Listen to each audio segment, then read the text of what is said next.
Hello again, and welcome to Chapter 18, Politics and the Military. I'm sure a lot of you have been watching some of my other videos, and a lot of them have to do with expanding a lot of the powers of the government.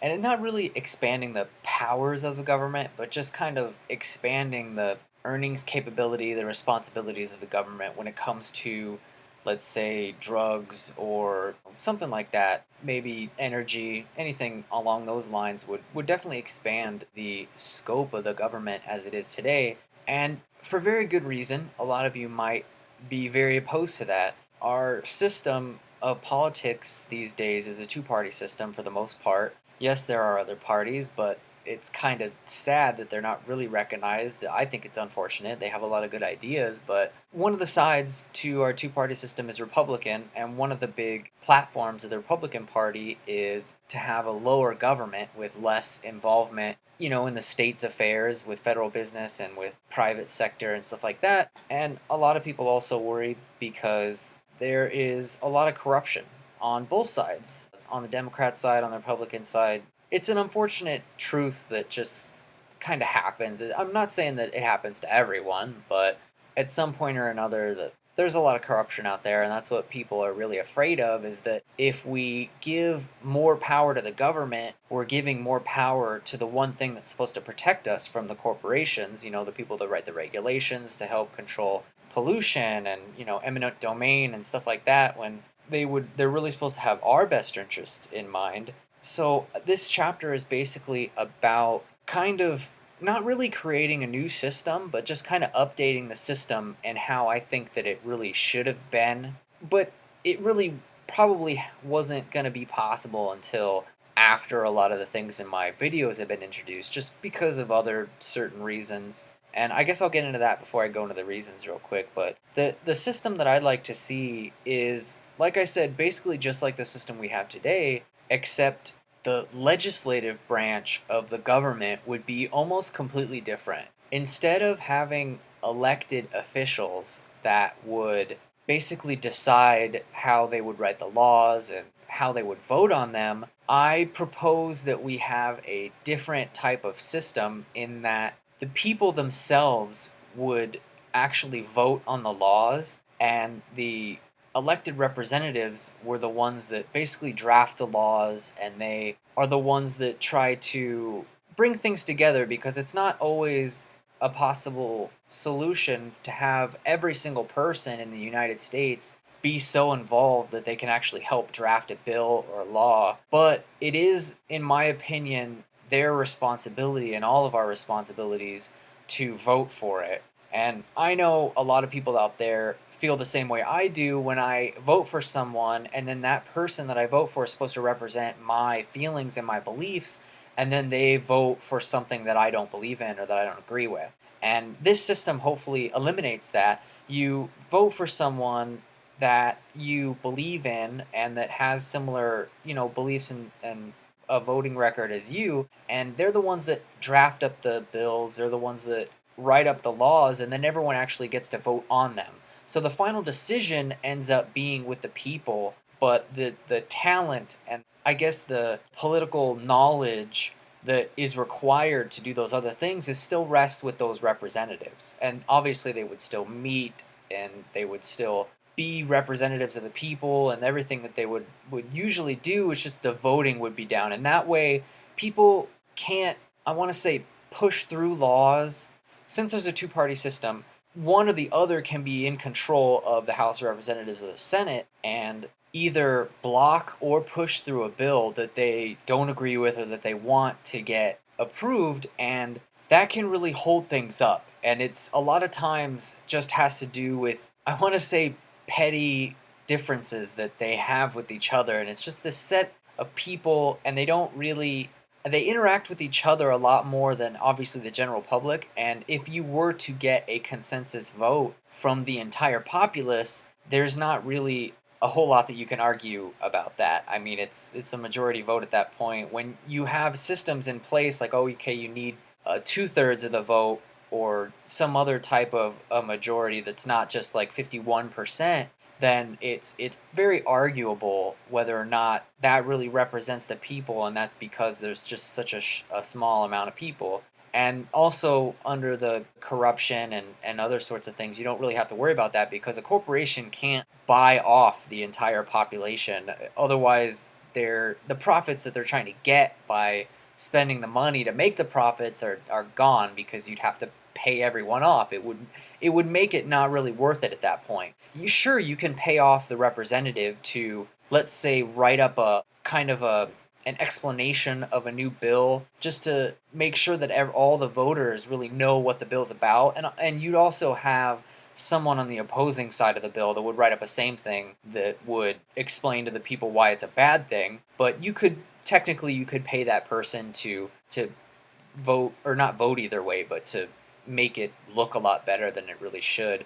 But that wouldn't really do a whole lot just because you wouldn't really have access to all those people still, and the decision would really rest with them still. So it's a lot better in my opinion, and I think it's really it's kind of a more true form of a democracy just because I don't know. I feel like politics has just gotten to the point where it's just absolutely ridiculous, and only super rich people can really run, and that's not really their fault. They're really the Running a campaign is very expensive. I mean, getting your name out there, buying all the posters, going on tour, meeting people, having a staff, people have to answer your emails, your calls, you have to have a scheduler, a speechwriter. There's so many different things that go into running for public office, and it's just unrealistic for anyone that's not, or that doesn't have a lot of money behind them to run for that. And it's sad, but that's just how it is. So, and a lot of you might be thinking, okay, well, the kind of system that you're proposing is all well and good. I obviously that's how it should be, and we don't want a president in the office that doesn't win the popular vote like what happened with Gore. They might be worried because a lot of people out there, I don't want to say aren't the brightest people, but unfortunately, even in this country, how great it is today, there are still people that are illiterate, that can't read and write English, and that don't really understand the effects of what their vote will have on people. And not only that, but if you put the vote out to 100% of the people, it's not necessarily guaranteed, as it is now, that everyone will vote. So it's kind of a bad system right there. But if you look back at my familiars chapter, everyone has this very secure connection to everyone else, and that could be a very good median to have people cast their votes on just about everything. And it would be a very good path that people could go down to choose and to get information on different candidates and different other things. I mean, if something comes up, you can ring out an emergency vote between the entire populace and get a completely counted and everything from every single person within 24 hours. There's no reason why that isn't possible. You don't have to set up voting booths. You don't have to have people go through these registration loops and go on a certain day or anything like that. You don't have to worry about any of that. And you don't have to worry about people fixing elections with dead people or people that are not even old enough to vote yet or something like that, so that you wouldn't have to worry about that kind of stuff. So, along the lines of some people might not be really informed, also my chapter on education would definitely help raise the education level of the entire populace so that we'd all have a much broader type of education and we'd all easily be able to keep up with the political scheme and any other type of things. I mean, people would hopefully at that point have degrees in multiple fields, hopefully at least one in some sort of engineering field and then another in some sort of liberal arts field, whether it be, I don't know, something along. But moving on to the side of the military, a lot of people have many complaints about the military and how much money our country spends on it, and a lot of them feel that it's very wasteful. And I'm sure a lot of you realize that with my previous chapters, all the crime and all the natural disasters and all the types of things that I'm trying to eliminate, our need for foreign oil, all that stuff,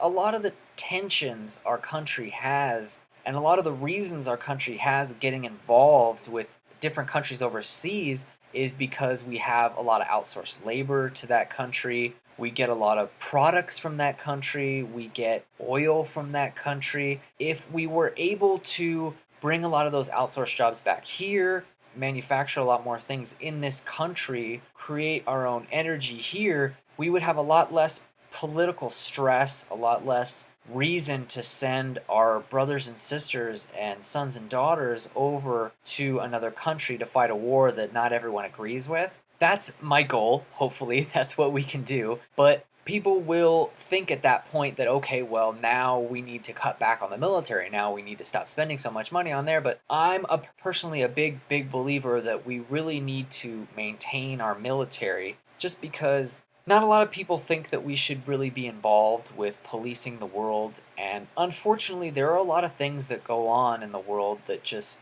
need to be stopped. Like genocide on an entire people is completely unacceptable. And a lot of other things that people do just to their own neighbors, it's just absolutely horrendous.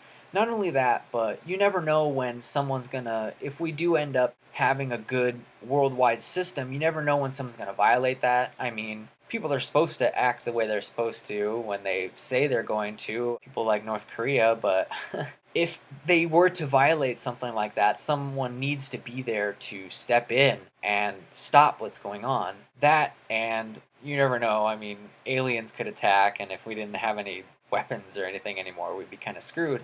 I mean, I obviously don't agree with using them on each other or anything like that. I'm very opposed to war, but just like police officers, I mean, it's the same thing. You need someone there. Just otherwise, people aren't gonna listen to you. It's not that you're controlling them with an iron fist, just being there in general is usually enough to stop things from happening. And you don't ever even have to fire a bullet. You don't have to do anything like that. A lot of times just being there is enough to let things hopefully blow over and calm down, and just getting boots on the ground, and that'll usually hopefully settle it down. It doesn't really do that now, just because it's not just a political thing, it's also a religious thing a lot of times with what we're doing overseas. But like I said, with the chapter on religion, hopefully we can learn to respect them a lot more with learning and teaching about them, and hopefully that takes up a lot of the tension and a lot of the hatred that we have for each other and